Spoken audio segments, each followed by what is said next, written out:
国际经验来说，其实各国都有租金补贴，可是他们的租金补贴都不是解决租屋市场唯一的方式。比方说像韩国，他们在2020年之后，他们做了租屋实价登录，他们保障至少4年的租期，民间市场，而且保障租金的一定的涨幅，你换约的时候不可以超过5%。重点是他们还提供了很多租屋供给的项目，因为如果你要做登录，你要求租金涨幅，你要求租期，那很多房东他就会调涨租金。对，所以他们同时也做了很多去帮助整个租屋市场的供给增加的部分。这我会当理解讲，咱摕世界其他各国的这个例来做比例吼，但是我会提醒观众朋友吼，每一个国家的这个租屋的市场、房屋的政策，甲国情无共款。我所知的就是咱台湾人吼，就是爱安怎有厝才有通有安全感。大家过去拢真爱比韩国，咱过去参中国咧签这个贸易协定，咱嘛是咧比韩国。但是大家敢知影，即马韩国对着中国的贸易已经对过去有顺差，即马变这个逆差，变这个逆差以后，中国本来是韩国上大的这个出口的市场，伫今年2月嘛变成讲去予东南亚甲取代去啊。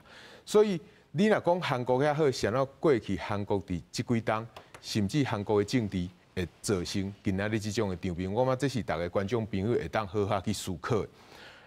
另外一个就是讲，你租金要互伊透明化，要互伊会当互大家拢知影。其实这个方面，当然对着阮学经济的人来讲吼，透明是一个袂歹的方式。但是你若敢若透明尔，就是无一定一个好的方式。像那讲敢若透明尔，我真正买遮贵的厝啊！毋是，这问题伫对咧。这问题是我租金。拄则少年朋友讲，伊一个月租13,000，13,000，伊的房屋的状况啥物情形？伊内底已经有清气无？伊这个装潢是打做的，还是已经20栋啊？伊住屋边仔的环境有整齐无？这有足侪物件会去影响到这个价销。这个咱像讲，咱今仔去啊旅行社，咱想要出国吼，咱去啊旅行社讲。我要日本，你要甲我算偌济？我讲这个团费行情安怎？5万啦。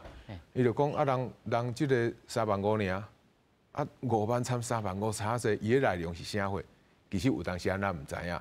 所以你若伫这个公布的时阵，你当公布着价销，还是敢若小可有几个项目来公布？其实这个价销对，迄无效，因为这甚至会去扭曲着这个价销。好，我的介绍都不一定真正管啦。方向安尼对啊，唔对？你若要去啊公布会使，但是公布这你爱去研究啦。这唔是讲干那伊即马看起来真侪人咧，咱台湾真侪，我看立法委员咧讲的吼，伊就是要甲介绍直接公布好出来尔啦。公布因的目的是好的，出发点是好的，就是讲希望安尼吼，袂互大家怎一直甲介绍怎塔起哩啦。但是我要讲的讲，大家会甲介绍塔起有一个重要原因，嘛是因为咱真侪即个房屋的介绍是愈来愈悬，所以有足侪理由会当去甲介绍去啊摇悬的。你若因为干那安尼原因，你要来讲我即个介绍一定爱甲用出来。其实我嘛对着整个市场来讲，即个介绍有当时真正去互扭曲去。